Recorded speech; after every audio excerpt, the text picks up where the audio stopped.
I'm Lucas Paul Gerard Marchi Frazier, and this is my senior year project presentation about music production. Music is an ancient art form that has existed since speech. Today, it has transformed itself into a multi-billion-dollar industry that affects everyone who can hear and perceive. A lot of people aren't really sure about what it is record producers do. They do a lot of things. First of all, they manage projects from the beginning to the end. Their deeds can run from acquiring inspiration for projects, coaching artists, or supervising the whole project, from laying down the first track to the final adjustment during mastering. For my senior year project, I have completed a case study about the lives and works of 3 producers, Rick Rubin, Clive Davis, and Eddie Kramer. Rick Rubin was born March 10, 1963 in Long Island, New York. He began his career as a music producer his senior year of high school. His senior year of high school, he founded Def Jam Records.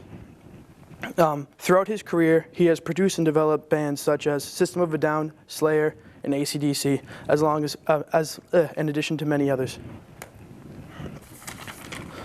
Clive Davis was born April 4th, 1932, to the city of Brooklyn, New York.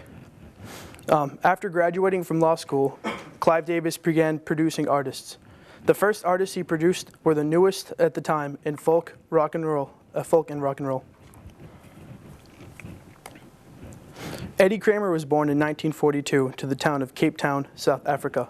Upon moving to England at the age of 19, he began producing and recording local jazz groups in his basement. The question I explored through my research project is, how is it that one person can identify and aid in which band can and will improve their material into a Billboard Top 100, a top grossing song, or that tune that no matter what you do, you can't seem to get out of your head? I found that there were 3 major ways that this is possible. Each of these producers, first of all, utilized different production and post-production techniques to achieve the best sound possible for each of their songs. For example, Rick Rubin is famous for his stripped-down sound. He achieved this signature sound by removing things such as reverb and backup vocals that are usually used in music.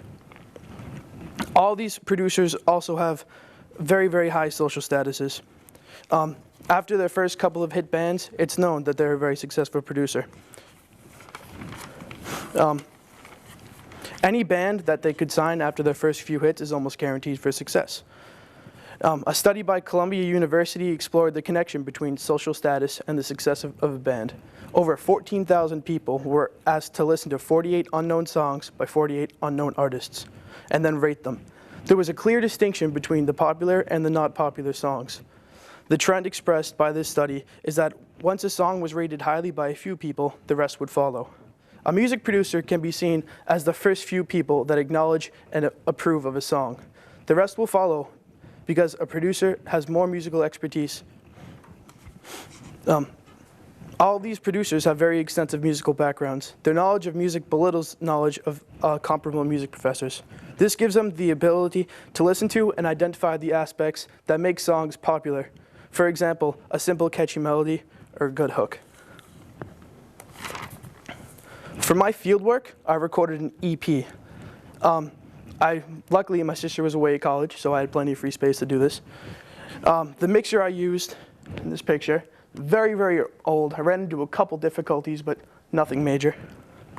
I did a few interviews, one with Jep Lipton from Peerless Mastering. He's a really nice guy. Another one with Jenny Grant, who is a singer-songwriter, and she talked to me about how she worked with producers over the years and whatnot.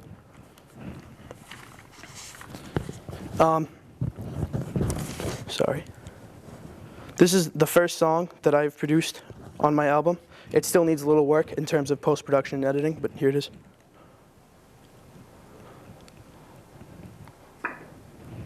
Oops.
Yeah, that's my first track. As I said earlier, I recorded it in my sister's room, and my uncle was gracious enough to let me use his home studio with Pro Tools to work on mastering and doing the final adjustments, volume-wise.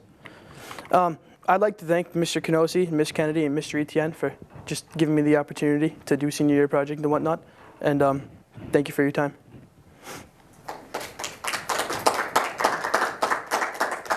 Time for Q&A.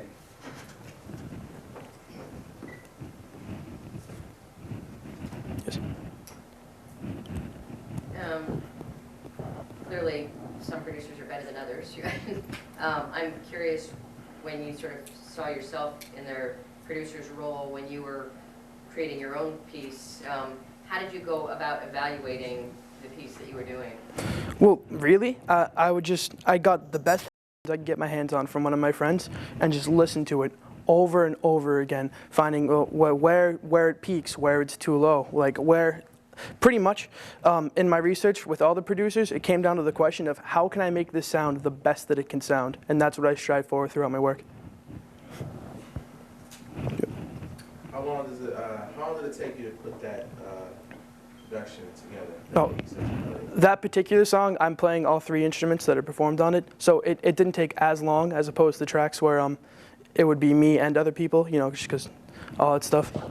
That particular song probably took me 3 or 4 days of just like wake up, try it again, write something new. Yeah. Did you write the music? Yes. And those are all real instruments? Mm-hmm. Bass guitar and drums. Electronic. Yes.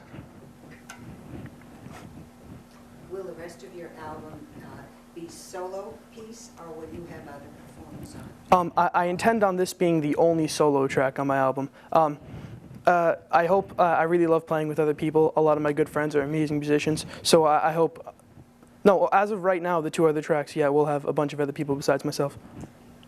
Are you a member of the North, I'm sorry, of a band here at North? No. In your research, you find any stories about these producers or other producers taking an act that was at first mediocre and then making them into something that was like excellent or just very marketable? Well, Rick Rubin, towards the beginning of his career, he dealt with a lot of rap and hip hop when it still wasn't as big as it is today. So I guess he kind of took a gamble going on an art form that was so raw and so new at the time, and helping develop to what it is today. Were there any specific artists that you worked with and get them? He kind of, Rick Rubin helped LL Cool J. Like he pretty much started off his career. Clive Davis, he met Whitney Houston at a nightclub and then took her career from there too. So I don't know, I think it's really cool how like once they're in the music scene and just start interacting with different people, they can take someone who isn't that good as like an artist and then develop them to something more. So what are you looking for when you say developing an artist? Like, what is it that you're trying to develop? Well, And I saw names up there: Springsteen, Run DMC. aside from technical skills, which is assumed that all musicians will have that at their professional level, it's really just a personal but marketable sound. Yeah, personal marketable sound is really what they're looking for. Also, like, as seen in modern day music, it doesn't help if the person's attractive or whatnot, you know. Yeah. What are you doing next year? I'm not sure yet. Waiting to hear back from a couple places. Gotcha. What do you plan to do with this? I know you're going to continue recording the other tracks, but do you have other ideas in the future? After I finish this album, I intend to post it online for free. Details about that will be up on my wiki shortly. I hope to really start playing. I'll turn 18 in September, so that opens a lot of opportunities for venues and gigs and whatnot, which I hope to take advantage of. And also doing some of your own producing, or do you think you're going to focus more on the actual creating of music? I really want to shift towards the producing. It's very frustrating, and it takes so much more work than just performing, but it's very rewarding at the end of the day. Do you do lyrics too? On occasion. I'm more comfortable with the instrumentals and the lyrics. So the idea would be to put lyrics to these productions? Eventually, yes. if I have a vocalist who has lyrics, or if I write lyrics myself that I find fitting. Can you talk about, you know, what was it like to not be in school and to be working full-time on your senior project, like obstacles you may have encountered, and/or any personal growth you experienced as a result of the experience? I think I gained a lot of responsibility throughout the experience. As we were warned in senior year project English, the first week, so I got home, and then pretty much 2 days after being released from classes, you just realize it's reality. You have to get to work. I was very frustrated. The mixer I used, it was free, like all my gear was borrowed from other people, but it was very, very old, and it was very frustrating to get it to work well. What did you learn about yourself then, under those conflict conditions? I learned that I can procrastinate, but I can also overcome that if I put my mind to it. Great. Very good. Yes. Last question. As you constructed that song, were you trying to follow any like trends or things that you saw that helped make successful songs from looking at the songs you did in your research? Yeah, I was kind of trying to incorporate some hardcore metal aspects into the song. Like towards the end of the song, there's a breakdown, which is a technique which is commonly used in post-hardcore and metal and stuff like that. Yeah, that's about it.